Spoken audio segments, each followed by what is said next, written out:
Good morning, everybody. Happy New Year. It is 2023. Hope you're all doing well. January 1st, already. We're into 2023, a new year. Hope you all had a safe and happy New Year. I did very little on New Year's Eve itself. I had a busy day yesterday. I was at the rink from about noon until 7:30 last night watching the World Junior Hockey Championships. But when it comes to toasting, I had one of those nights where I just couldn't sleep the Friday night, got about an hour. So I might have been asleep just before midnight. It could have been a little bit after, but I was watching an episode of Schitt's Creek in bed when the new year rang in. So hopefully you guys get to celebrate better than I did, but I did get to enjoy the games yesterday. I apologize for no show yesterday because the morning got away from me, but I'm back today. And what I'm going to do, we're going to pivot. Today we're going to recap the World Juniors from yesterday, talk about the 4 games. I will then dive into the NFL Week 17, which will begin in just a few hours. We'll touch on the games, touch on the betting lines. Tomorrow there will be a show. Around this time tomorrow morning, I will be live, and I will preview the quarterfinals of the World Juniors, and I will recap the NFL day. And then I'll be with you live the rest of the week via a hotel in Halifax. But that is what's on the schedule for the next couple days. So it'll be a little different background throughout the week. But I'm looking forward to this week. You get the World Junior. I'm going to Halifax tomorrow morning. Get to be in that arena. Seems awesome. And I don't know about all of you. I'm not a big New Year's resolutions guy. I just think I'm more of a set goals and try to attain them. That's kind of how I approach the year, I guess, and how I approach life. Do you guys have if you have any goals, let me know in the comment section. I'd love to hear for you. I have a couple for this year for me. In no particular order. I like to run a marathon this year. That's something I'd like to do. There's one in New Brunswick later in the year. I would like to do that. So that's one goal for me. Of course, goal number 2 is obviously every year. Lose weight. That's something. And if I'm going to run the marathon, I'm going to run it thinner than I am now. So that is, I guess the 2 goals are aligned in that sense. So that is goal number 2 is lose weight. And the third goal of the year for myself is it's the podcast related, it's occupation related. It's something that, I want to keep growing this. I want to keep, I want to get an opportunity. I want 2023 to be a year where something happens for me in the positive note when it comes to an occupation. And hopefully it's tied to this because it's something I really enjoy doing. I want to be in this space. I want to talk about sports on a daily basis. It's my being.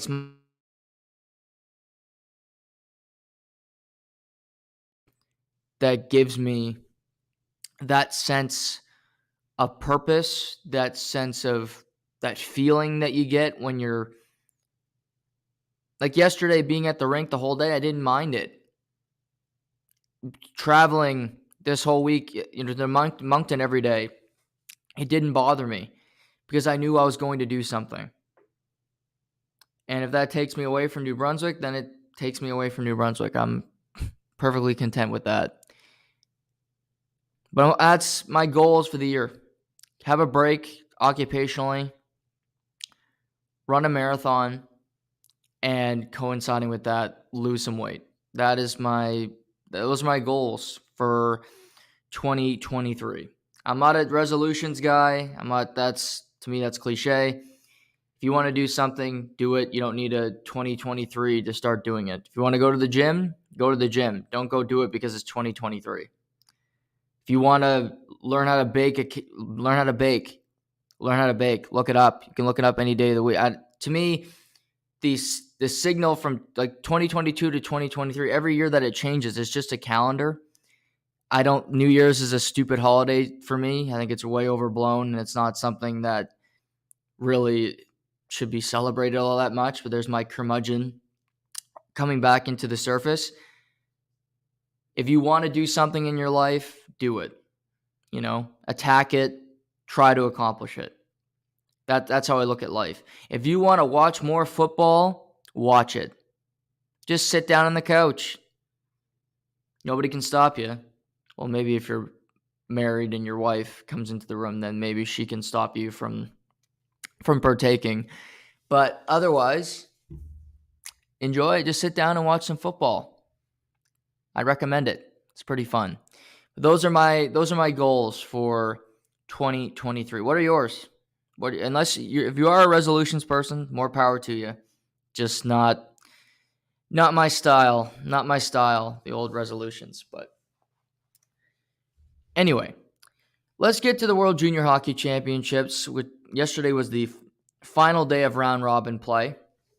4 games, and it was an interesting day where things ended where you might think they would in certain instances, and then there's what happened in the Moncton group. But let's start with Team Canada, who played Sweden last night on tune to a 5-1 victory in Canada's most dominant, complete game of the tournament so far.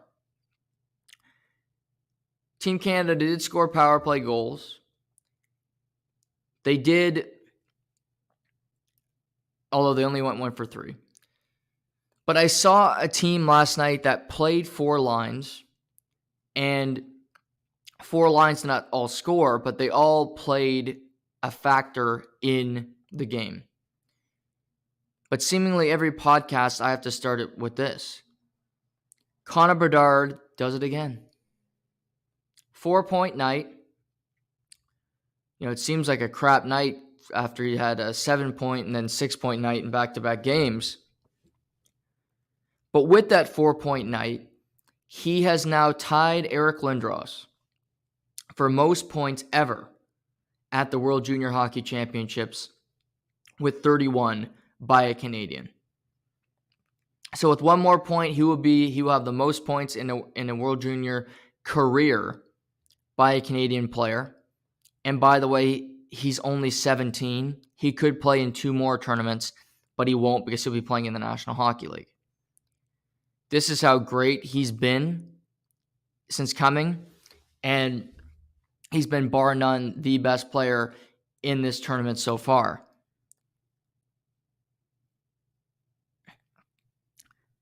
What makes Canada so dangerous, and what I give Dennis Williams credit for, is that he split up Connor Bedard and Shane Wright.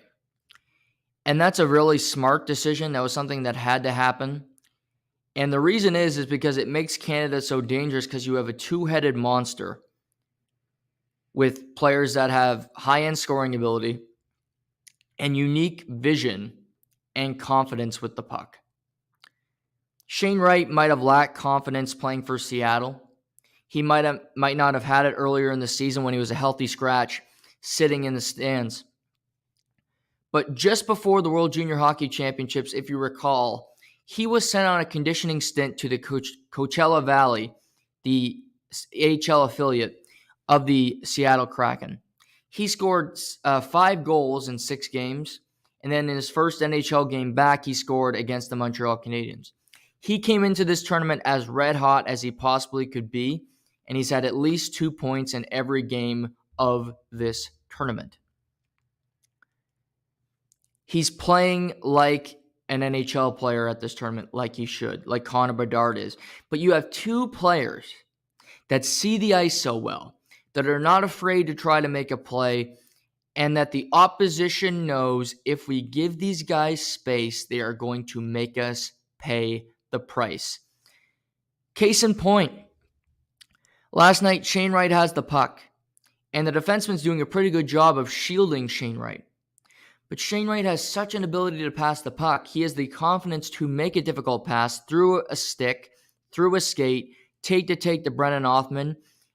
And before Sweden knew what happened to them, the puck was in the back of the net. Not many players could have made that pass, and not many players would have attempted that pass. And sometimes that's just the difference. Finland, Sweden, the best teams at this tournament don't have what Canada has with these two guys. They just don't. You got guys that are different, that are just difference makers at an even higher level with Shane Wright and Connor Bedard. Canada's top six forwards couldn't have played much better last night. Joshua Waugh is the workhorse of all workhorses. His eye for the puck, his ability to go in to win a board battle, and something that I think he thrives on and I think will really help him translate into the next level. He's kind of a throwback forward where that he will dump the puck in a defenseman's corner as a strategy. He'll go in there, let the D get the puck, but you throw a check on him, separate your man from the puck, then you have the upper hand, but you are closer to the net, right? If you try to come in and you have two defensemen in front of you, that's not a smart play. You're not going to get through. It's harder to have a good entry. You go dump the puck. You're a more physical player. You're confident in your ability. You're right below the goal line. You're a couple feet away from the net. You can create more easily from that point, or you can find teammates that can then distribute the puck, start cycling, and before you know it, you got offensive zone pressure. So you have those type players on each line with Joshua Waugh and Brendan Othmann, who's a little different, who loves the physicality, can get in the way of his game a little bit. I think he searches out hits a little too much, but he does enjoy that part of the game. But in reality, you have Bedard and Wright who are going to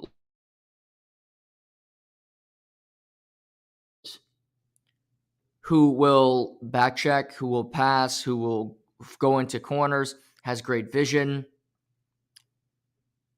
They are so hard to match up with. And really, the only team that has effectively is Czechia so far. And you know why? Because Czechia's go-to are their defense. Sweden's defense is okay. They are not anything to write home about. They have some good players on their back end, but they lost 3 guys from this summer that were really key to them winning a bronze medal. I can't think of Finland playing Canada after watching Finland play last night in their defense and how poor they were. That's not going to be a recipe for success. Slovakia, they do have some good back-end players that I like on their team. But when you're going up against Bedard and every other player, you need all hands on deck.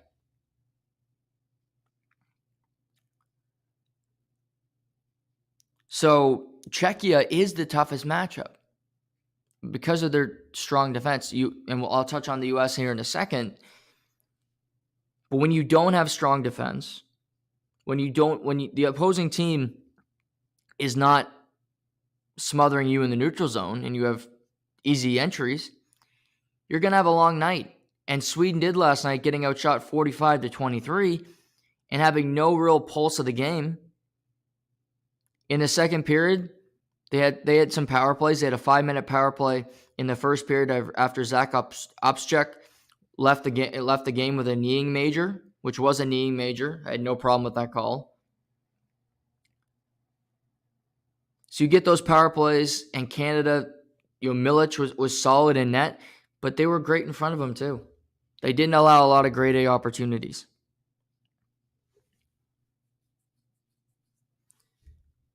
And something for me for Canada last night that was really, if I'm a Team Canada fan, this is what encourages me. Adam Fantilli was demoted to the 4th line before the game. And they promoted Ostapchuk. It's a tough name to pronounce. He's an Ottawa Senators pick. And Fantilli was on like I said, you're on the fourth line. You started in the top 6. You're projected to go second in this year's draft. That can be a tough pill to swallow. He took it the right way, and I thought Fantilli had his best game of the tournament last night. He was physical. He was determined. He skated well. And a number of times he back-checked and got the puck back. When, you'd see a Swedish player take it from their own zone.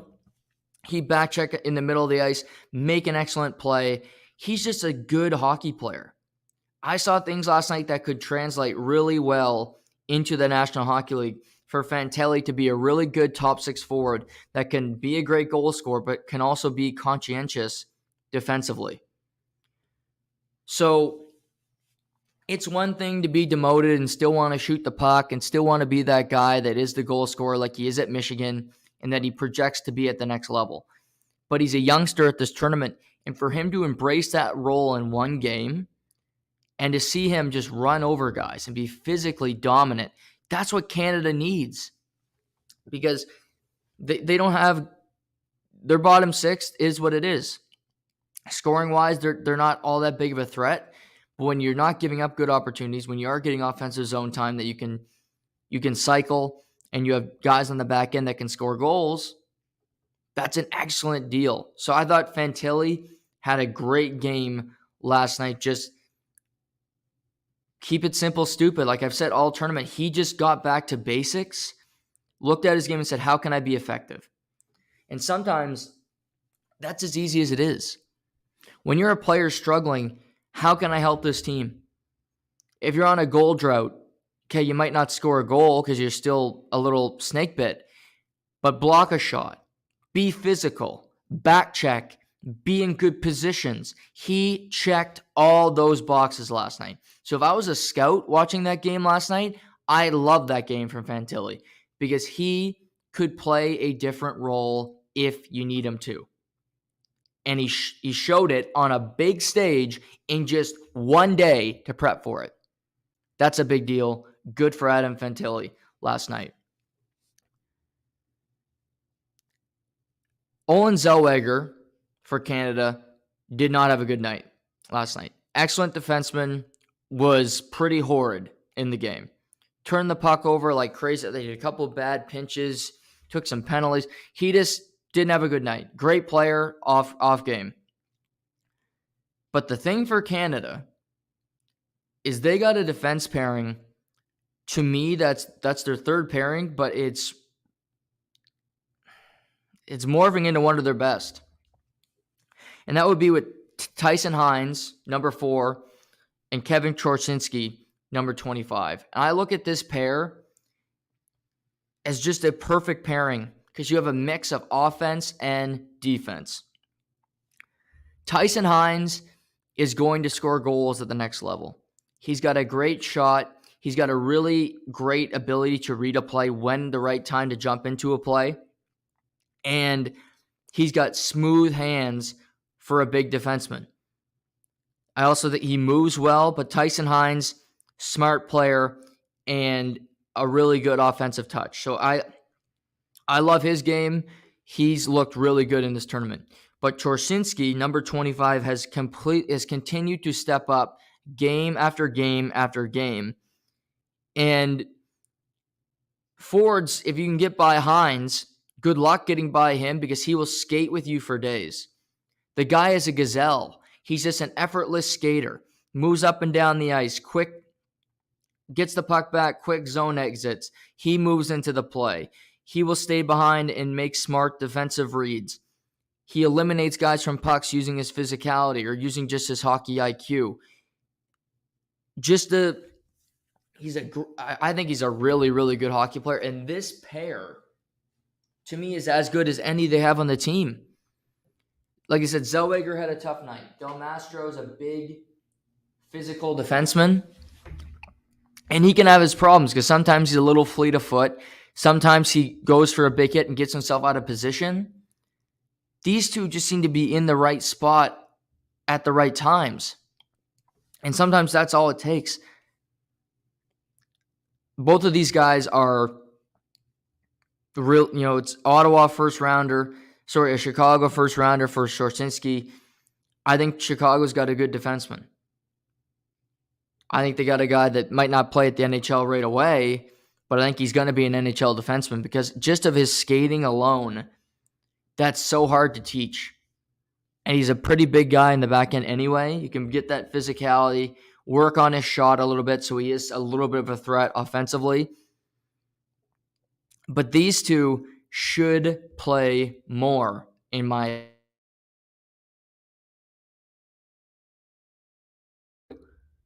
he's a little bit of a riverboat gambler because he wants to score. You can just see it when he gets the puck. He wants to score goals. He wants to be involved offensively, and that's his game. And the good thing about it is that it. I think coaching staff, you have to be aware of it, that Brandt Clarke is sometimes going to be in a bad position because he's chasing the points. And that doesn't make he's not a perfect defenseman. But I will say for his case, I'd rather have somebody that's willing to go for it than have somebody that's not ready to take the risk.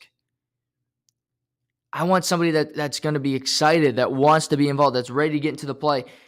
I'll take a player that's not afraid to make a mistake over a player that's afraid to make a mistake every day of the week, because that player that's afraid to make a mistake will never take a chance. They will just sit back and they will be the same boring player ever. Sometimes you need somebody to say, you know what, go do this. See if it works. Try it. I think Brandt Clarke is that type of D. And a couple times a game, he's going to get burned. He's going to be in a bad position. You'll give up a 2-on-1. But you live with it. You live with it when you have a good goaltender and you have a good defense partner with him. That's my read on him, is he's a riverboat gambler, but when he does read the play well, he does skate well to get back into plays, but he's a defenseman that plays like a winger. For sure, because he loves to be right around the ringette line at all times and he's always flowing down low. He's a fun player to watch. Fun player. I think LA's got a good player. They just need to tame him a little bit. Pull him back in a little bit because it can be tricky when you're trying to build a team and you want everybody to kind of be alongside one another. But I like the fact that he's unafraid to go make a play. So Brandt Clarke's fun. But no, I mean, Canada had good goaltending last night. Other than the one thing they need to look at throughout this tournament is stop taking penalties. They've taken 2 5-minute majors in 4 games. They average 4 penalties a game. I love physical play, but you have to be aware of it. Because you killed them off last night. But I look at a team that they could face in the semifinal, and that's the United States. You do not want to be taking penalties against the United States. They have a very dynamic power play. They have a lot of different options. And sometimes that's the difference in this tournament is you get a power play, 5-on-5, you might be the better team. But when you put a team like that on the power play, they can make you pay. Sweden's only goal last night came on the power play. 5-on-5, they weren't even close. They weren't even in the game with Canada. So, to me, that's their one thing. 5-on-5, it was their best game of the tournament last night. They will play Slovakia in the quarterfinal. I'll talk about Slovakia-Switzerland because that was a fun game. I was at that game yesterday. It was about noon yesterday. And fun game. We'll preview the quarterfinal games tomorrow on the show. So I'll talk about them tomorrow in more detail and in depth. So we'll do that then. But Canada will play Slovakia on Monday night at 7:30, and that game is in Halifax. But really impressive game from Canada last night. The United States played Finland in the other featured final preliminary round game in Moncton last night, where U.S. dominated Finland, winning 6-2. and clinching the Moncton pool. And this game was 6-2, and it could have been more than 6-2, but it was a dominant performance from the United States, and by far their best game yet of the tournament. The United States is getting better game by game. They're figuring it out. They had to suffer a loss to Slovakia. They got past that. They've rebounded. And they had no problems last night against Finland. The most impressive thing for me were the U.S. defensemen and their zone exits. They never got hemmed in their zone. Whenever they wanted to move the puck well, to move the puck out of the zone efficiently, they did it. Luke Hughes, Jack Pert, Sean Behrens. These guys all move the puck really well. They find exit passes, but sometimes it's on the defenseman. They make one move. You can get your winger to flinch a little bit. You find a pass. They find a bank pass up the boards. Excellent passing, no pushback. And I found just the way they got in and out of their own zone was incredibly impressive by the United States. And it makes it so much easier on the rest of the team because you don't have any stress. You're just playing a free willy type of game. So I love the way they played last night, the United States. In particular, their back end. Logan Cooley. I criticized him beginning of the tournament. I thought he was a selfish player. I thought he was doing way too much. He was playing as if he was the third player in last year's draft, and he had a lot to prove. He's settling down. He's settling down and just letting the game come to him. He can be dynamic by getting a pass, by not trying to go through the whole team, by not shooting when you have two players in front of you and they hit a shin pad. He's seeing plays develop, and he's letting it happen, which is great to see because he is a very good player. He's great at face-offs. I think he's pretty good. He's solid defensively. But you're seeing he's letting the game come. He's letting the game build a little bit, and I give him credit for that because he was really rough to start this tournament. But again, like the rest of the team, he's getting better game by game. A player I did not know much about before the tournament was Jimmy Snuggerud. Well, I do now because, quite frankly, he's been the U.S.'s best player. He's got 4 goals in the tournament, which leads the team, and he had a 4-point game last night, and he's their best offensive player. He's got great finish. Around the net, his touch is second to none. He just finds a way to put pucks in the back of the net. Great.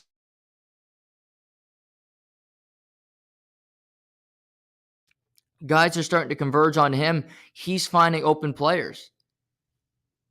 You look at him, he looks like he's got too long of a stick. He is a big man, but his stick looks a little too long, but it clearly it isn't because it's working for him. He's got a little bit of a gangly frame. And I wouldn't describe him as the best skater, but he doesn't have a problem moving out there. He gets into the right positions. And I was trying to think of a player comp for this guy because I look at him like, well, he's a weird player, but he's a really effective player for the United States.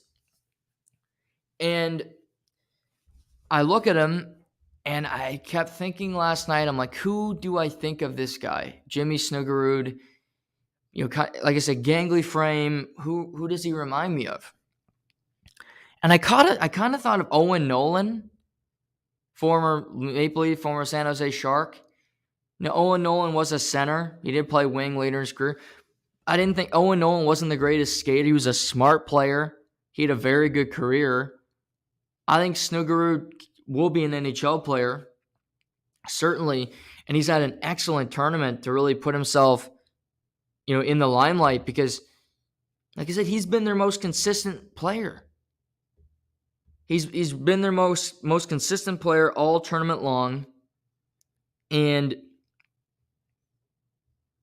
Snuggerud, Cooley has been very good the last number of games for the United States. But I found last night the United States played a lot like Canada. Finland looked subservient. Finland looked like they weren't even in the game. The first 10 minutes, the U.S. had 8 to 9 shots that were point blank, really excellent opportunities. And the Finnish goaltender was rock solid. But then bad muffins started to go in the back of the net. The Luke Hughes goal, the Snuggerud second goal of the game was a bad one for the Finnish netminder. A number of bad goals started to go in. And what was surprising was that they did not start Kevin Lampinen, who was starting every game of this tournament for them before this. Lampinen seemed to be the number one goaltender, and they turned to I have a hard time pronouncing his last name, but I was perplexed when I saw that come out before the game because Lampinen was getting the starts. I thought he was a very good goaltender, and now I look at it, and if I'm Finland, it's your biggest game of the tournament.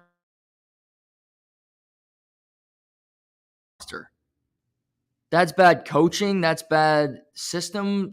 Anything you want to make it, it's just stupid for me. It's just not smart strategy.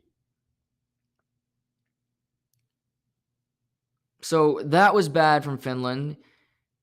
And for Finland, if they're going to advance, quite simply, Joakim Kemmel and Brad Lambert have power play. An absolute laser beam of a shot. 151 kilometers an hour. Bar down. Might be the nicest goal of the tournament so far. Other than that, when he's not in the power play and he's not in his office, the Ovechkin office as I've labeled it for him, he's a player that doesn't do anything.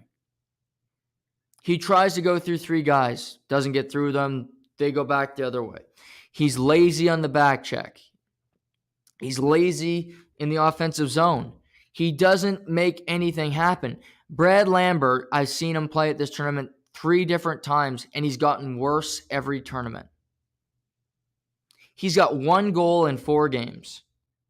He's 19. He should be dominating this tournament.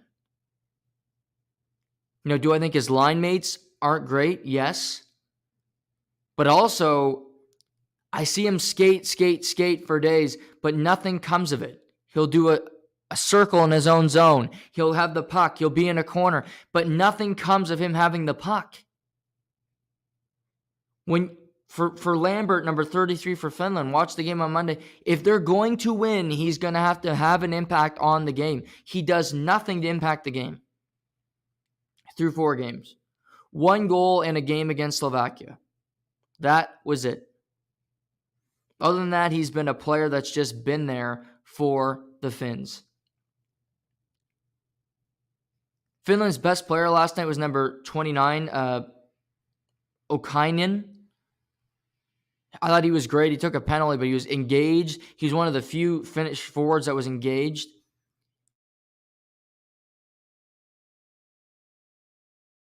Needs to wake up. He hasn't been as good since about the second game of the tournament. Lambert, because they're going to have to score goals because the Finnish defense was god-awful last night. Other than Himo Salmi, they don't have a defenseman that I really like, that I would want on a team moving forward. They have number 7, Salmi. How many times he turned the puck over, how many times he chooses to take routes to the puck that are wrong. You need to play smarter, not harder. Make the easy exit pass out of the zone, defenseman. Yes, it's not sexy, but it gets the puck out. Go change, get another line on the ice. Sometimes simplicity is better. These guys that in this tournament, and I had earlier in the week, I had kind of a declaration on my instant analysis, and my big takeaway from watching all these games was that players need to get the puck to the front of the net to score goals, because 95% of the goals are ugly, not bar down, Alex Ovechkin like he did last night. It's about just getting to the front of the net and scoring an ugly one. That was my first declaration on young players in this tournament. My second key observation thus far: defensemen have a lot to learn when it comes to responsibilities. When you're a defenseman and you're on the right side of the ice, right? And the left defenseman has his guy, you do not come over all the way to the other side to help your defenseman in your own zone. You know why? Because the guy that you're responsible for might be coming in, going to the front of the net. I seen that goal happen 3 different times yesterday, 2 different games. Stay in your position. Don't overcompensate. Let your defenseman win or lose a battle, and you be in the right position to make up for his mistake. Don't compound a mistake by making another one. That was the big reason why Slovakia didn't finish second in their group yesterday. Because they had defensemen that played stupid. They wouldn't have had to play Canada, but they didn't handle it the right way, and now they're going to have to. But defensemen in general in this tournament, don't come over to help your defenseman when it's you come all the way over. So you have a defenseman over here, right? So let's go with it. And this is his man. He's got the puck. You don't come over, you don't come over to help him when there's this guy coming down the ice, going to score wide open on your goaltender to shoot a puck. How does that make sense? It doesn't. And it was with this new innovation of offensive defensemen, that's good, believe me, because you need defensemen that score goals. But to me, the teaching, the coaching of just pure defense is way behind. We need more Adam Foots in the game. We need more Scott Niedermayer type coaches teaching these youngsters how to play defense. Because guess what? It'll get you paid, it'll get you rings, and it'll get you into the NHL. Because not every defenseman can be a Cale Makar. Not every defenseman can be Adam Fox. You might need a Ryan Graves from Truro, Nova Scotia, who plays a pretty simple game for New Jersey, but guess what? He got a multi-year contract and he makes millions of dollars. Not a bad life. That's my second big takeaway is just defensemen, your routes to the puck and just your responsibilities, what you're supposed to do in your own zone. I can say definitively, it is not to overcompensate and try to leave your position to help your defensive partner. It's not that. Let the center go do that. That's what the center's supposed to do. He's supposed to follow the puck. Let the center help him. You keep your ass in front of the net. Team Czechia won the Halifax pool after the Sweden loss yesterday. So Czechia, impressive stuff. They go 3-0-1, get 10 points out of a possible 12, and now they've won their group. And they started the tournament built from the defense out, and they still are. Stanislav Svozek, who plays for the Halifax Mooseheads. Czechia will go as far as their defense takes it, and Sukanik, their goaltender. But also, you're starting to see some forwards their game start to improve. Yuri Kulich is really the first one for Czechia. He's played well in nearly every game for them. He's a consistent forward. He will back check. He gives you effort. Big fan of his game. Gabriel Sesturik. None of these guys are going to be as good as Connor Bedard or Shane Wright or Fabian Lysell, but they get to the front of the net, they score goals. Jakub Barabanek, who's a Charlottetown Islander, he had a 3-point game yesterday. He's had points in 3 straight. He's got a good ability to pass the puck. He puts teammates in really good position because he feeds them passes, and they have great shooting positions after his initial pass. So he's been very good. Yaroslav Klemar, another guy who's starting to produce offense for Team Czechia.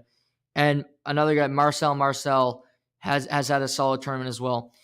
So Czechia wins the group. I love their goaltending. I love their back end. They're in a really good position. And how this works now for the quarterfinals is they will play the 4 seed in the Moncton pool. So they will play Switzerland. Let's say Czechia beats Switzerland. They will play the lowest remaining seed based off points and all that in the round robin and seeding. So let's do it this way. We'll run through a little experiment. Canada plays Slovakia. Let's say Canada wins that game. We'll say the U.S. beats Germany, and Sweden beats the Team Finland. So that would mean Sweden finished third in the preliminary round, Canada finished second, and you have U.S. and Czechia at number 1. So that would mean Czechia would get Sweden because they finished third. So it's just based off of the lowest remaining seed. So Czechia will get the lowest remaining seed available after the quarterfinal. That's who they will play. The U.S., barring a major upset, will get the highest remaining seed. So to me, there's a very good possibility that we will see Canada against the United States in the semifinal. Very good opportunity for that in the semifinal on Wednesday. That's what I think is going to happen. That's how it works. So Czechia will get the lowest remaining seed after the quarterfinal games if they can get by Team Switzerland. And the first game of the day was Switzerland and Slovakia, and the funnest game of the tournament that I've seen a game live so far. What a great game, and I'll say it was even more enjoyable because I was standing to watch this game, and I was standing next to these two gentlemen, and they were rooting for the Swiss, so I thought it was interesting. I thought maybe they were from Switzerland.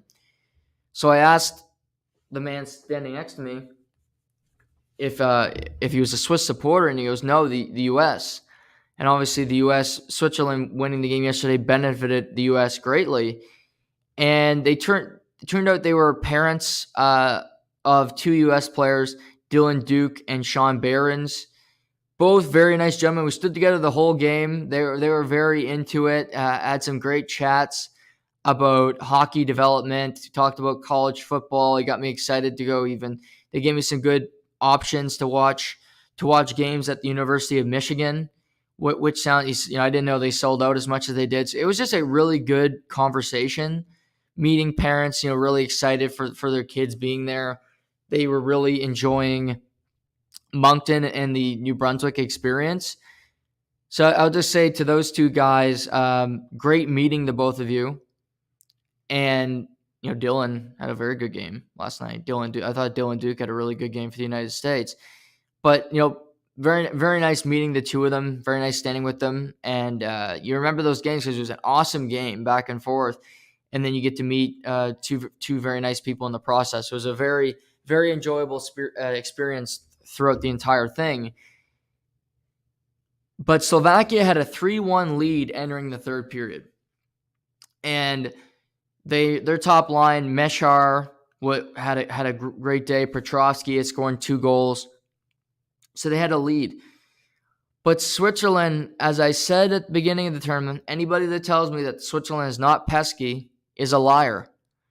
They're down 3-1. They fight all the way back to tie it at 3.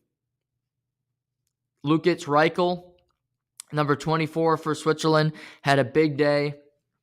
And Switzerland wins the game in the gimmick, their second gimmick win of the tournament. And Switzerland finishes 4th in the group despite the fact that they technically won 3 games. Their tournament record is 0-3-1.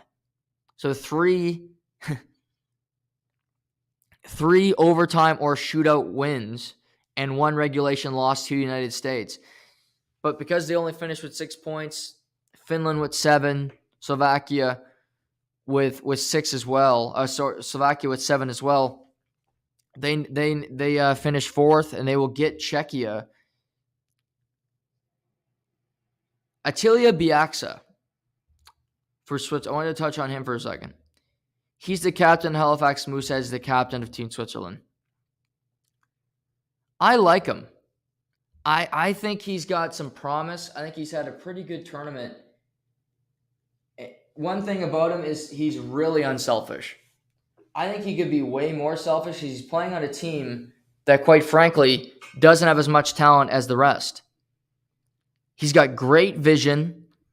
He does have a good shot when he wants to let it go.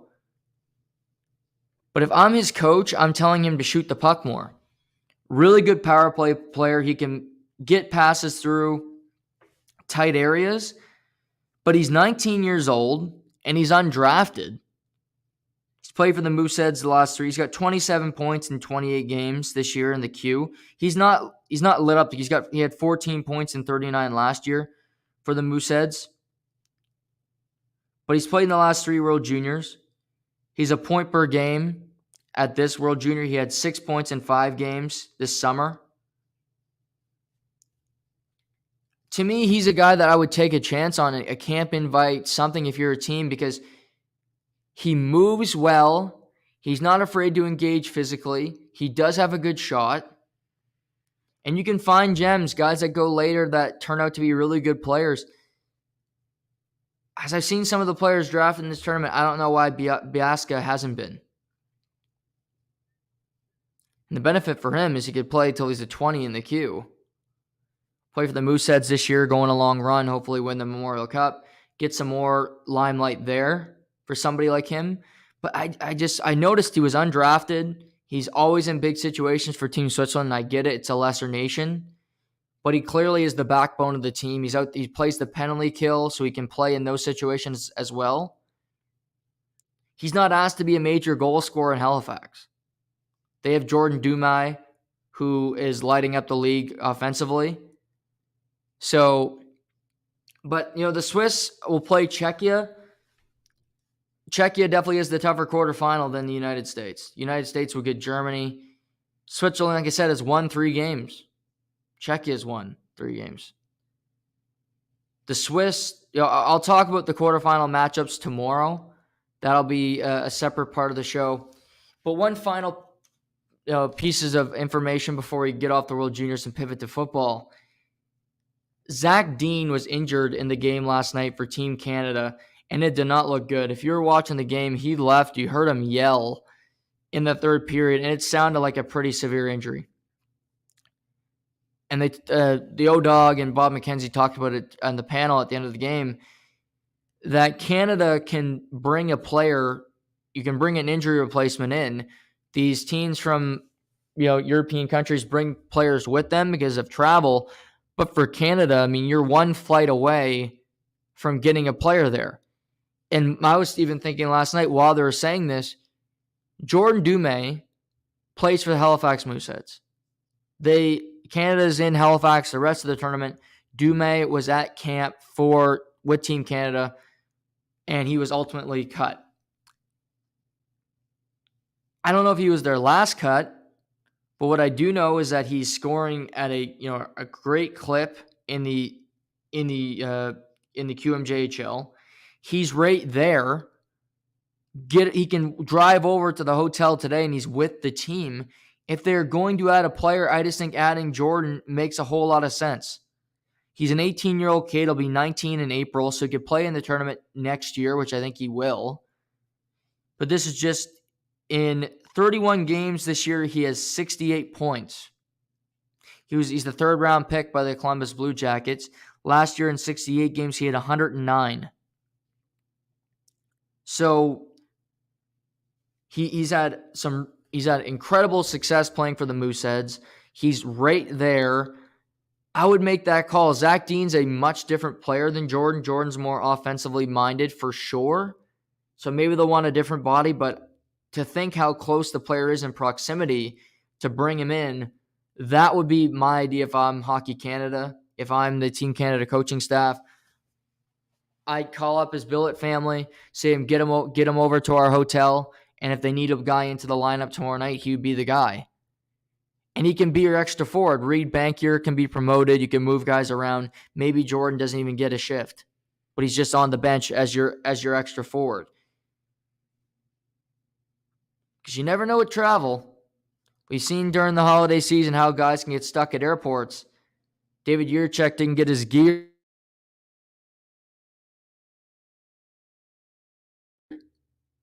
He plays in that building. He lives in Halifax. Not a far commute for him to get there. But whoever gets that call, if Zach Dean is in fact out for the tournament, what a thrill that must be. To know that you might be joining Team Canada, and obviously it's tough circumstances because it's an injury. But hey, take the opportunity if you got it. And it is 8 a.m., so it's early, but I'm just trying to read up on anything that's come of it. Nothing yet. So yeah,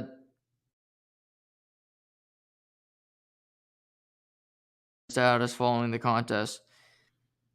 I think we'll know today if they're adding a player for sure, or if he's at least out for the tournament, because I think they need to make him an injury designation and add him to the tournament. Germany lost 2 players for the rest of the tournament to injury yesterday. They've already added their last player before their quarterfinal game. There'll be movement today because you'll have Sweden heading to Moncton. You'll have teams like Slovakia heading to Halifax. So it's a travel day for these players before they get prepared to play tomorrow.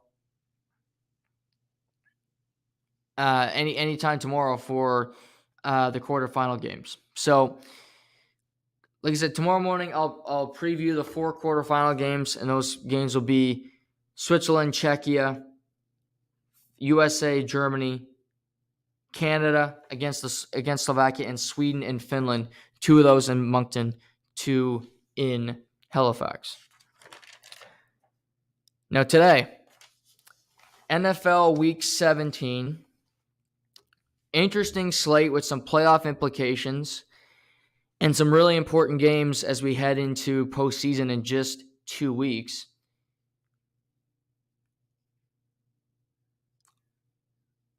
Couple scenarios that can happen today. The New York Giants, if they win today, they are in a playoff spot. They will lock themselves in. They will likely be the 6th seed in the NFC, but if they win today, they are going to the playoffs, which would be one of the biggest achievements in a long time for me, just as to how depleted and how just this roster does not have much talent on it. Brian Daboll deserves a ton of credit for getting this team to where they are. The Philadelphia Eagles, with a win today, would lock up the number 1 seed in the NFC. They would have a first-round bye, and it sounds like Gardner Minshew is going to miss the game again. They will be without C.J. Gardner-Johnson. They will be without Lane Johnson as well. So Philly's still missing a number of key components, but if they can get by New Orleans today at home, they will clinch number 1 seed in the NFC. Detroit and Green Bay are in interesting positions today. They cannot clinch a playoff spot today, but both teams need to win to keep their playoff hopes alive in all likelihood. The Washington Commanders win their last 2 games of the season. They will make the playoffs. Today, the Commanders have the Cleveland Browns, and then they finish against the Dallas Cowboys. If the Pittsburgh Steelers lose today, they possibly could be eliminated, depending on the results of the Jets game and then the Dolphins-Patriots game as well. So lots of different possibilities today. And a number of interesting. Also, Carolina plays Tampa Bay. If Tampa Bay beats Carolina today, they will clinch the NFC South division and ultimately clinch the playoff spot. Let's go with Week 17 lines. Today, Arizona at Atlanta. David Blau will get the start for the Arizona Cardinals. Colt McCoy still has concussion symptoms. They're not starting Trace McSorley again. They're going to David Blau. He's a former Detroit Lions draft pick. He's been on practice squads, was cut from the Lions during training camp, was on the Minnesota Vikings practice squad. He started 2 to 3 games in his career. Atlanta's not a good team. Arizona's not a good team. But Desmond Ridder has improved over the last couple weeks. For Arizona, these last 2 weeks are really just a J.J. Watt send-off. I hate seeing Atlanta be a 6-point favorite because that's a lot of points for a bad team. Arizona is a bad team. Budda Baker is done for the season. Zaven Collins is done for the season. I'd take it. I'd take the points. Atlanta -6. Chicago at Detroit. Detroit blew it last week to the Carolina Panthers. They gave up 320 rushing yards, including 240 allowed in the first half. They have one of the worst defenses in the NFL. Chicago runs the football well. Justin Fields runs an average of over 80 yards per game as a quarterback, which is unseemly. They also got David Montgomery, and Khalil Herbert is returning this week as well, so they'll have their three-headed monster when it comes to running the football. Detroit can still score points. Jared Goss played efficient. They got Armand St. Brown. They got their targets. Key for this game for Detroit, get a lead. They need to get a lead so that Chicago can stop running the football. If they win the coin toss, Detroit should elect to receive the football to start it early.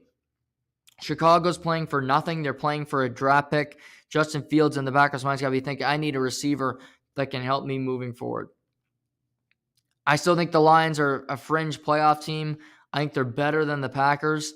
I think they can get in. I hate division games because something always weird happens in division games. A turnover. I could see this being, we've seen Detroit and Minnesota, both games were very close. Green Bay and Minnesota play later today. We'll talk about that in a bit. Give me Chicago +6. I think Detroit wins the game, though.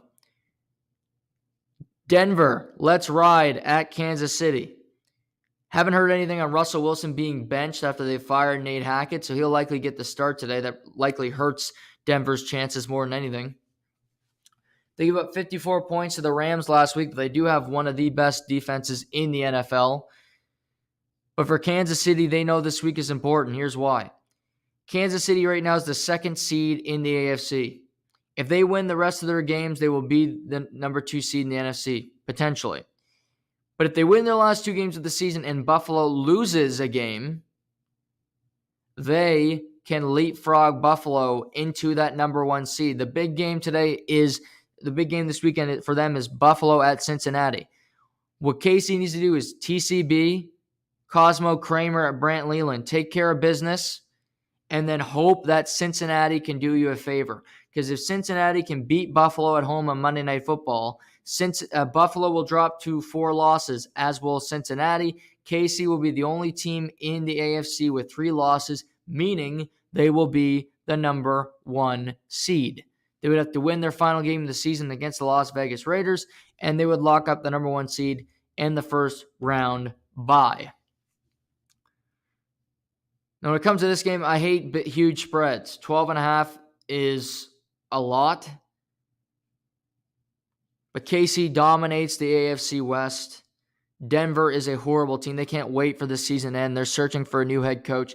They're likely just pleading to Sean Payton right now to join this team to try to fix Russell Wilson, despite having no salary cap space, despite having offensive linemen that want to murder their quarterback.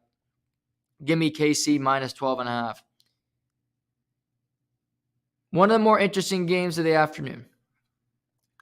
Miami Dolphins head to Foxborough to play the New England Patriots. Now, this week, the line started at Miami -2.5. But then we learned that Tua Tagovailoa suffered his 3rd concussion of the season, and he was downgraded to out for this game, meaning Teddy Bridgewater, Teddy Two Gloves, is now the starting quarterback. And now the line is flipped to New England being a 2.5-point home favorite. Now, this doesn't show much respect to New England because you usually get 3 points at least for being just.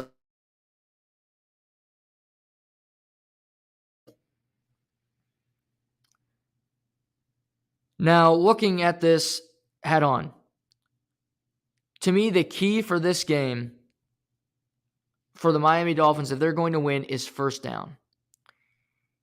You are playing the New England Patriots, who don't do much right. Their offense stinks. Their quarterback can't throw more than 10 yards down the field. Their offensive play calling is absolutely horrible. What New England does do really well is rush the passer. Josh Uche and Matthew Judon both have over 10 sacks. They can get to the quarterback, and their defense is legit. For Miami, they need to be smart, they need to be efficient, and gain yardage on first down. Whether that's with Raheem Mostert running the football, whether that's with short passes from Teddy Bridgewater, and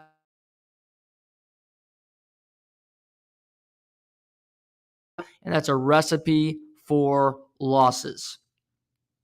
Teddy Bridgewater is not a bad quarterback, but he's not Tua Tagovailoa. As much as Dolphins fans might complain about Tua's incomplete play, about his horrible fourth quarter last week, he's better than Teddy Bridgewater. He's better than Skylar Thompson. For Miami, it's going to be cold today. You still got Tyreek Hill. You still have Jalen Waddle. I think you run the football on first down. You try to gain yardage that way. You avoid the long passing situations. Teddy, get the ball out of your hands quickly and try to take the great pass rushers out of the game. For New England, stop screwing up. Turning the ball over has been killing you. Stupid decisions. This is a game where you're playing at Miami defense that is below average. They don't do that much. They don't rush the passer all that well. They don't get sacks. You can have Xavier Howard, even though the New England wide receivers aren't exactly killers themselves. But you can take advantage of soft coverage that way. New England should win this game. They've had two of the worst losses in franchise history back-to-back, in my opinion. That Cincinnati game, and then, of course, the blunder by Jacoby Myers against Las Vegas, which looks worse and worse by the week as Vegas continues just to crumble around us. It's hard to bet against the home team, and it's hard to bet against with a backup quarterback. This January road game, weather, I'm going to bank on defense over offense. Give me New England minus 2.5. I think New England wins this game. Indianapolis at the New York Football Giants. New York is not a great team. Indy is worse. Nick Foles looks about 105. If you watched last Monday Night Football, he played maybe the worst game by a quarterback this year, and that is saying because it's seeming every week about 5 of them have an awful game. The Indianapolis Colts don't have a coach. They don't have a quarterback. They don't have a good owner. They are in a bad state of affairs right now. They can't wait for this season to end before they likely name Jeff Saturday head coach for the next decade, because why not? Giants deserve to make the playoffs. Giants have worked their way all year. Daniel Jones has played good football. The way Indy played on Monday, they should have lost that game by 40 points. 5.5, even though it's the New York Giants and they only got Richie James to throw the ball to, and they don't have any reliable targets, I will take the New York Football Giants today, minus 5.5. I'm not betting on it because I don't bet favorites, but I'll take the New York Football Giants. By the way, they clinch a playoff spot. Danny Dimes, Dabes, way to go. Another 2 o'clock game that interests me. My Carolina Panthers at the Tampa Bay Buccaneers. This game interests me for a couple of reasons. Huge playoff implications, and I also have Carolina. There's a futures bet I made earlier in the year for Carolina to make the playoffs. My money goes up if they win the division, which if they win this game and win next week against New Orleans, they would. They crushed Detroit last week. They had their moment. But now they play the Bucs. The Bucs on offense are as bad as Carolina on offense. That might sound harsh. It's just what it is. Tom Brady looks 45. He's missing throws. He can't throw more than 10 yards down the field. This offense looks like it's run by an idiot offensive coordinator. Not creative. The running game is non-existent. And they have Tom Brady throwing the ball 46 times a game, about as much as his age. Mike Evans and Tom Brady have no connection. But for the Bucs, you have to rely on them for them today is their defense. They need to stop the run. Foreman, Chuba Hubbard, Sam Darnold. I would love to bet Carolina plus 3.5. I would love to, but I'm not. It's the stupid bet. Tom Brady is not going to fall to the Carolina Panthers. It won't happen. It would be a great story. It'd be great theater to talk about tomorrow on the podcast, but it's just not going to happen. I wish it was. I wish it would be an interesting story. My futures bet would hit. But the Bucs, despite their crap season, despite the fact that this team is going to win a division, which is just, it's offensive, they will. They will be the 5th seed in the NFC, and they will play the Dallas Cowboys in the first round of the playoffs. And who knows, maybe they'll find a win that game because Dallas loves to find ways to lose. But despite Tampa's flaws, Carolina has flaws too. Sam Darnold sees ghosts when he plays Tom Brady. The Tampa Bay Buccaneers will win today's game. Tampa minus 3.5. The Cleveland Browns are at the Washington football team today. Washington is a 2.5-point home favorite. Carson Wentz is now back under center. They're benching the Green Lizard, Taylor Heineke, much to my chagrin. And Washington is 7-1 heading into the last 2 games of the season. Cleveland's eliminated from playoff contention, and their offensive efficiency has gone down since Deshaun Watson, a.k.a. Mr. Asshole, has taken over at quarterback. Washington has a solid defense. Deshaun Watson is not completing passing plays. He has to run to make things happen. Nick Chubb's been banged up, not exactly been great down the stretch. Washington isn't a great team, but I think it'll come down to the last week for them. Like I said, they played the Cowboys in the last week of the season. They have a solid defense. Carson Wentz want to prove something because even if he's not on the Washington football team next year, he will want to have a job in the NFL. With Terry McLaurin, with Jahan Dotson, with Logan Thomas. I refuse to bet on Cleveland. I hate betting all these home favorites, but I'm going to continue to do it. Give me Washington minus 2.5. They keep their playoff hopes alive with a big win today at home. Jacksonville at Houston. Houston is a 3.5-point home dog despite winning last week against Tennessee and losing 1-score games in their last 4. This game is irrelevant for Jacksonville. Jacksonville's big game is next weekend against Tennessee. They win that game, they win their division, they are going to the playoffs, similar to the NFC South, where the AFC South is horrible also. This is a tune-up game for Trevor Lawrence to be ready for all their players. Jacksonville is without Cam Robinson. They're also without another starting offensive lineman. So that's bad news going into their game next weekend in particular. But give me Jacksonville. They'll improve to 8-8, and they got their big game next week. And quite frankly, I think they're going to beat Tennessee as well. I think they're going to win the AFC South and make the playoffs. Trevor Lawrence, the beautiful blonde hair prince, will get to the postseason. You could see them play the Chargers, and as pointed out before, I don't think it'd be crazy if Jacksonville beat the Chargers in the first round of the playoffs. Maybe it won't happen, but I won't be shocked if we see it happen. I think Jacksonville wins the next 2 games, and they will be in the wild card round. San Francisco at Vegas. Vegas is a 9.5-point home dog. No Derek Carr. Jared Stidham, former New England Patriots and Auburn quarterback, will make his first career NFL start today. Like I said, Derek Carr was benched this week.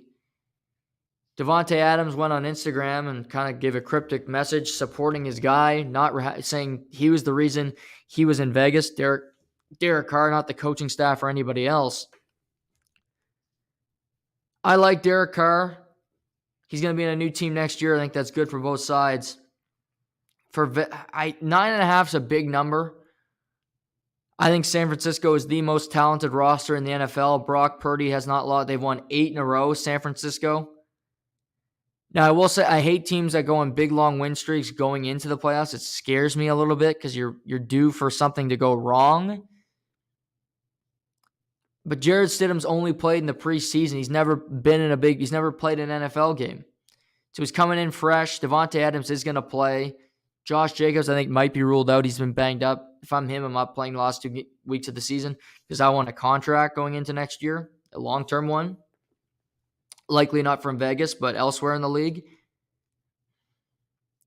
I'd love to take Stid, and I may, but the smart bet is to take San Francisco to win their 9th straight because Stid hasn't played. New York Jets at Seattle. Mike White is back under center for the Jets. And for the Jets, they control their own destiny. They're 7-8, but they're at Seattle, and then they're at the Dolphins to wrap up their season. They win both games, they're likely going to make the playoffs. You know why? Because the Dolphins play New England today, and then they play the Jets. New England plays Miami today, and even if they win, they finish at Buffalo, which will not be a fun proposition for the Patriots. The Steelers are still in the mix, but we'll get to them in a little bit. The Jets still have a possibility to make the playoffs. With a loss today, they are likely out. Zach Wilson will be inactive after that horrible Thursday night game, which seems like an eternity ago. We got to remember, Mike White's not a savior. He's not Tom Brady coming in at quarterback, but he is much better than Zach Wilson, and this team believes in him. The Jets have an elite defense. I love their receiving core, and Seattle has lost 5 of their last 6, and they are leaking oil by the week.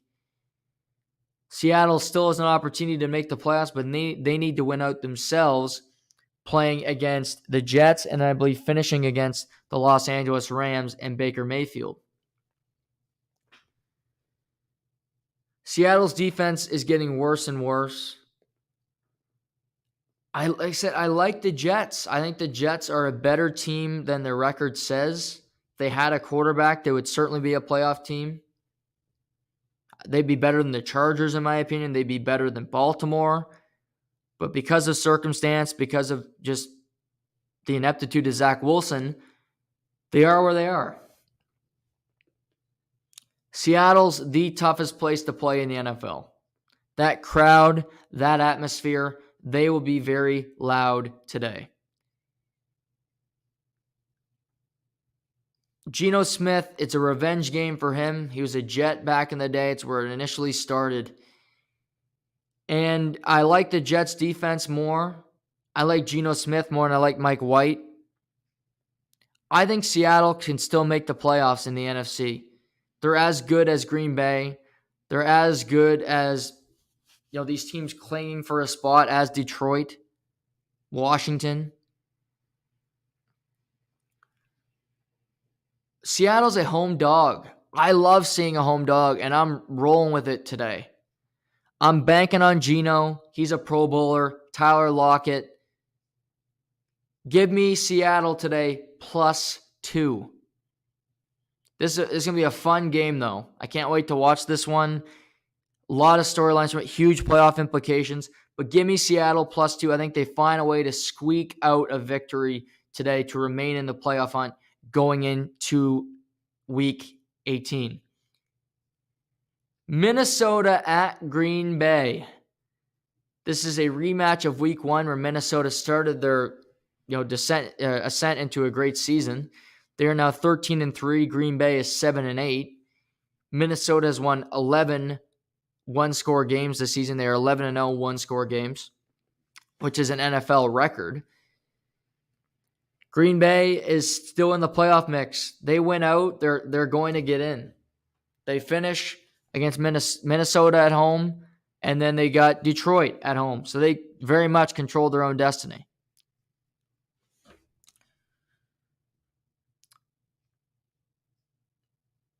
Minnesota won the first matchup. Green Bay will be looking for revenge. I watched Green Bay live last week, and they didn't impress me. Aaron Rodgers still makes 1 to 2 throws a game that'll wow you. You look at it, you're like, how the hell did he do that? Christian Watson is supposed to test it out before the game to see if he can go. It's still undetermined if he's going to play today. So that would mean you got to rely on Randall Cobb. You have to rely on Alan Lazard and Romeo Doubs. Green Bay, and you can pass on this Minnesota defense. Mac Jones had his best game. Tua had had a good game against Minnesota. Minnesota's defense is very much, you can do anything you want with that pass defense. So Aaron Rodgers will have those options. For Green Bay, this is a Jair Alexander game because you got to go up against Justin Jefferson, the best receiver in the NFL. Today, if Minnesota is going to win, I think he's going to have a huge game. I think he's going to be motivated. He wants to break that receiving record. I think he wants to put himself in the MVP conversation. They need to run the football, which you can do against Green Bay. They have the 4th worst rush defense in the National Football League. So use Alexander Mattison, use Dalvin Cook. They're at your disposal, so use them. Justin Jefferson, KJ Osborne on jet sweeps. And I just think for Minnesota, it's about tackling. Tackling in the open field, making good plays on the football. Green Bay beat Miami last week because they turned them over 5 times. Otherwise, they lose that game. On offense, they were 2 for 4 on 4th down. They miss opportunities.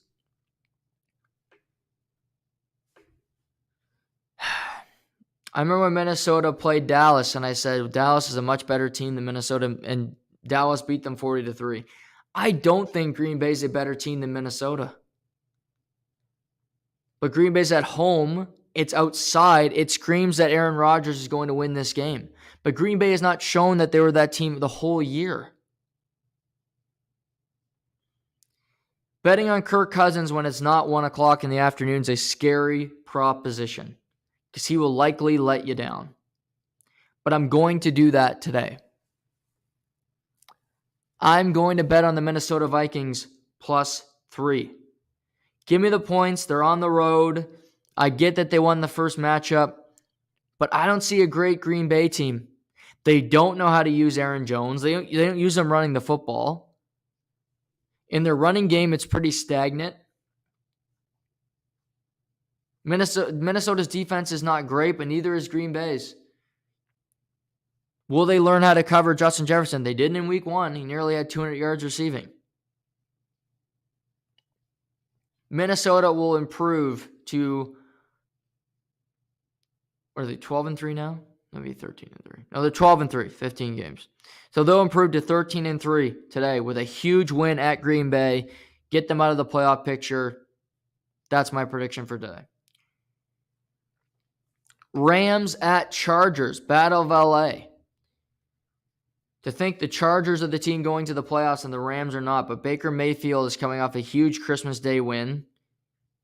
He's 2-2 as a starter with the Rams. Chargers clinched the playoff spot Monday night, and they are 6.5-point home favorites. This team played horrible on Monday. On offense, their schemes are so predictable. There's nothing dynamic about it. Even Austin Eckler talked about it this week on a podcast I listened to called God Bless Football, that their offense just does enough to get by. The defense for the Chargers has started to fill in. They started to play better. Joey Bosa is returning from injury. Derwin James is healthy. Kenneth Murray Jr. III is playing consistently good football.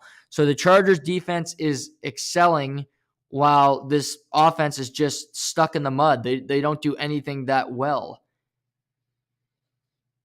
The Rams are smoke and mirrors because there's no Aaron Donald. They're missing tons of players all over, They beat Denver and their other win. They lost to Green Bay. And they beat the Raiders.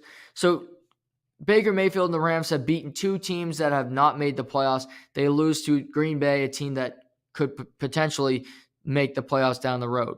So they haven't played a playoff team yet, quite frankly, in the Baker Mayfield era. They have one today.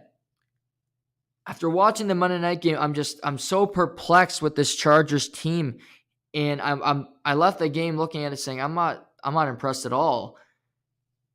They're playing in the arena where both of them play. There's no home field here. Rams don't get a good crowd. Chargers don't get a good crowd. I don't think there'll be many people there. People are gearing up for the national championship game, which is a week from Monday at SoFi Stadium. Give me the Rams plus 6.5. Plus 6.5 is a lot of points. Baker Mayfield's feeling good about himself. Chargers have clinched a playoff spot. I'll go with the underdog in this game. Sunday Night Football. Division game, an important game. Pittsburgh Steelers at Baltimore Ravens. No Lamar Jackson. Tyler Huntley gets another start under center. Lamar Jackson has not practiced in about 5 weeks. Who knows where he is? Both these teams struggle offensively. They average about 16 to 17 points each. Baltimore has had one receiving touchdown by a wide receiver since week 3. That happened last week, and that was Demarcus Robinson. So they don't have many weapons. Pittsburgh should score more points, but they rallied to beat Vegas on Christmas Eve a week ago Saturday. Kenny Pickett has continually gotten better. Both teams have great defenses. Roquan Smith's been a great add for Baltimore at the trade deadline. Calais Campbell is still getting pressure on the quarterback at his advanced age. TJ Watt is healthy and he's playing. Cam Hayward had a sack and a half last week. Minka Fitzpatrick had 2 interceptions of Derek Carr. So this is going to be a defensive battle. It's going to be won in the trenches. To me, this is a first to 18 points wins the game, and turnovers could very well be the difference.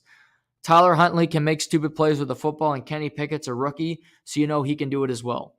What Baltimore's playing for, they're playing for potentially a division title. If they win this game and they win next week against Cincinnati, they will win the division. They will win the AFC North despite everything happening, despite Cincinnati being a much better team. Now, if Baltimore loses, say they lose their last 2 games, or even if they lose one of the last 2, and the Chargers win out, the Chargers will pass the Ravens. The Ravens will drop to the 6th seed, and the Chargers will be the 5th seed in the AFC, which I think will happen. They might lose both. It's tough to play in Baltimore. It's tough to play in Pittsburgh. Tonight's game is in Baltimore. This Pittsburgh team is fighting. I like Deontay Johnson. I like Freiermuth. George Pickens is a really good player. Yes, they're a road team. Yes, it's a division game. I love Mike Tomlin. I believe in Mike Tomlin. I know this team's going to come out to play tonight. It might be a turnover thing. Marcus Peters might get, beat off of coverage at one point. Give me the Steelers plus 2.5. I think the Steelers improve to 8-8 tonight, and they will be in the hunt to make the playoffs going into the last week of the season, where they play the Cleveland Browns, a non-playoff team. I think the Steelers could be that final spot in the AFC, get that final wildcard spot, because a lot of craziness is going to happen with the Patriots, with the Jets, with the Dolphins when it comes to scheduled teams meeting each other, having to play the Bills. And you could see a team like the Pittsburgh Steelers just lunge their way into the postseason by winning out the remainder of their schedule, and that would be with two division victories. But I got them beating Baltimore tonight. And final game of Week 17 is Monday Night Football, the Buffalo Bills at the Cincinnati Bengals. And as I talked about off the top, you have 12-3 Buffalo at 11-4 Cincinnati. Cincinnati wins Monday night, and Kansas City wins this week. Kansas City is in solo position of the 1 seed in the AFC. Buffalo would drop to 3. Cincinnati would be the number 2 seed. That is what's at stake. La'el Collins, the great right tackle they signed from the Cowboys in the offseason, tore his MCL and ACL last week. He is done for the season. After he left the game, they allowed 3 sacks. They're going to need to work on their pass protection and getting Joe Burrow in clean pockets so he can throw the football. Now, Von Miller is out for Buffalo. Their pass rush has not been as good, obviously. They still have Greg Rousseau. They still have Ed Oliver. And they still have that great offense. Hayden Hurst, the great tight end, is returning for Cincinnati, so he'll be back. Joe Mixon is healthy at the running back position for Cincinnati. Cincinnati is a 1-point home underdog. If Lyle Collins was playing in this game, I would be 100% taking Cincinnati confidently because I think Joe Burrow is better than Josh Allen, myself. I think he makes better decisions. I think they got a great receiving core in Cincinnati. Now, they played horrible in the second half against New England last week, but Buffalo has had spurts this season where they played really bad football as well. I think it's going to be a close game. This is by far the best Monday Night Football game of the year. But because of that injury and because of just my unknown with the Cincinnati offensive line, I'm going to take Buffalo -1 on the road. This is more likely for me. I'm not going to bet on this game. I'm going to be at the World Juniors. I'm going to watch it. I want to get to the hotel right after the game and watch this because this is a awesome game. This is two heavyweights that could meet in the playoffs or meeting in the second to last week of the season on Monday Night Football. But that huge loss at right tackle to me is monumental. It could be something that really affects Cincinnati's season. I know they survived last postseason with a horrible offensive line.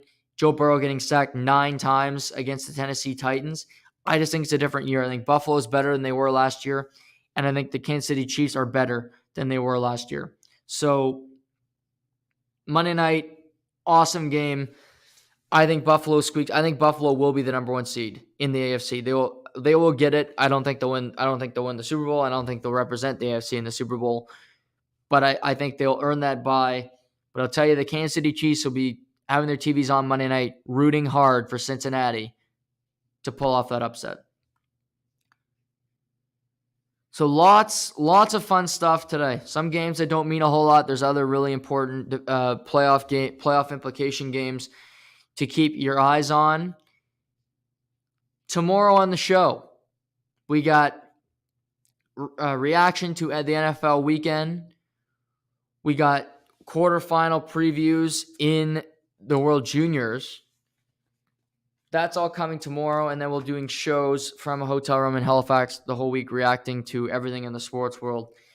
But because it's the end of 2022, I wanted to give you my top 5 TV series, top 5 TV series of the year for me.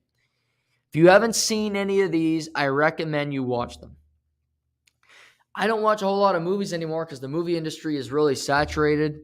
It's all Marvel and DC crap. And I do, when there's a great movie that comes out, I will watch it. But if your TV series are where it's at right now, and these are my top 5 TV series of the year, and some you should consider watching. Number 5, Reacher. Reacher's on Amazon Prime. It's got Alan Ritchson as the feature man in it. He is very much more the character than Tiny Tom Cruise is. To me, it's an excellent show. He's a well-rounded actor. The supporting cast is fantastic. I like the writing in that show. Reacher, Amazon Prime, fun show. That's my 5th best TV series of the year. Number 4, White Lotus. Mike White. What's fun stuff he does. I'm a Survivor super fan. He was on Survivor as a runner-up, and he's written The White Lotus. I haven't finished season 2 yet. Season 1 was a whole lot of fun with Armand and Jennifer Coolidge and just making fun. It's really a satirical thing of making fun of rich people and how pedantic and, how ridiculous they are. It's on Crave. The story's fun. Characters are fun. Nice scenery. Really good show. If you haven't seen White Lotus, Crave. 3rd best TV series of the year, Better Call Saul, Season 6. Better Call Saul is the best prequel, in TV history.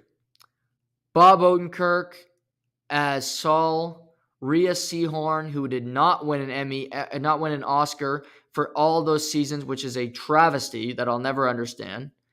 Giancarlo Esposito, who's fantastic in everything he does. This cast was unbelievable. They also got Lalo Salamanca. I'm forgetting the actor's name off the top of my head. I had it. Tony Dalton is phenomenal as an actor in that role. I teared up the last episode. I'll admit that. If you haven't seen Better Call Saul, if you haven't seen Breaking Bad, watch it. Come on. 2023. Make that a New Year's resolution if you got to follow them. Better Call Saul Season 6. Phenomenal season. Loved every second of it. My second best TV series of the year. Ozark Season 4.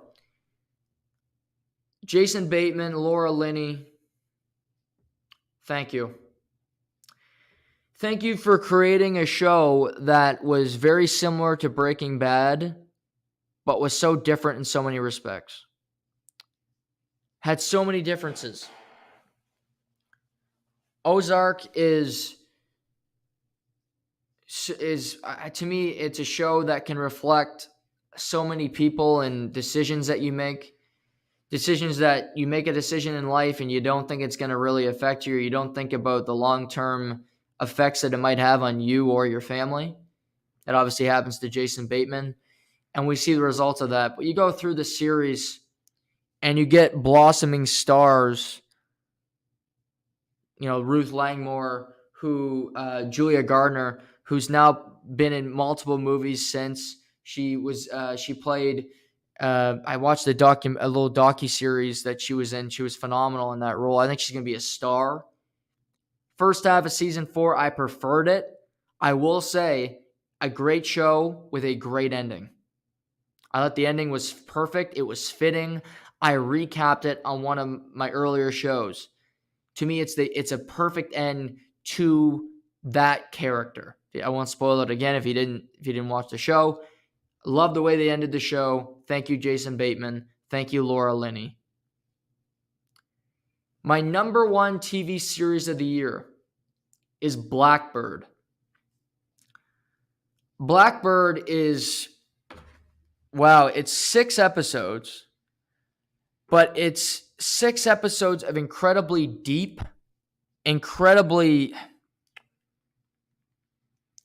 takes a lot out of you to watch this show because what the premise of this show is, it's based off a true story, and you have a guy who's arrested for drug possession, and he is recruited by the FBI to go into a maximum security prison full of mass murderers to get a confession out of this man who's been killing young girls.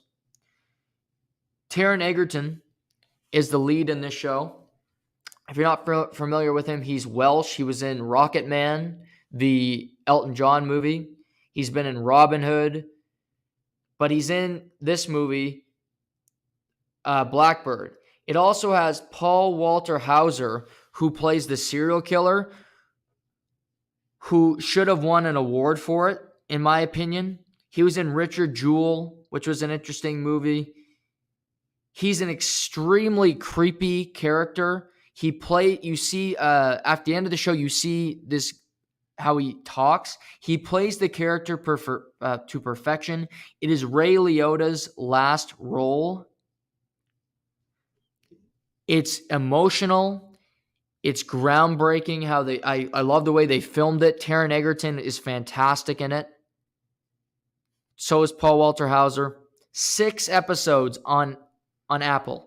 That's all it is. 6 episodes, 50 minutes. You fly through it. You can do it in a day. You won't regret watching Blackbird because the acting alone is worth watching it.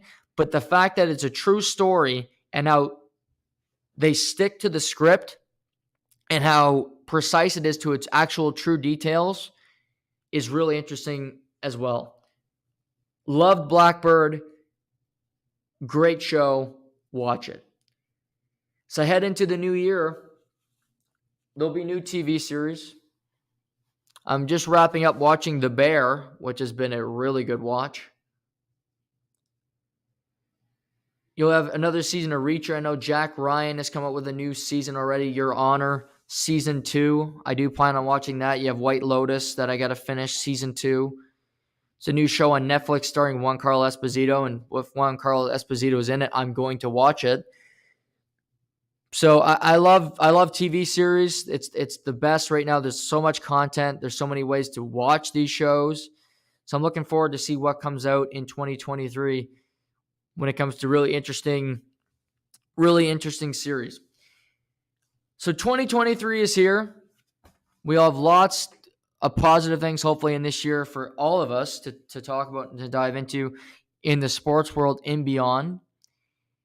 But until tomorrow, enjoy your NFL Sunday. Enjoy January 1st. And Happy New Year to all my listeners. Have a great day, everybody. This is To The Point.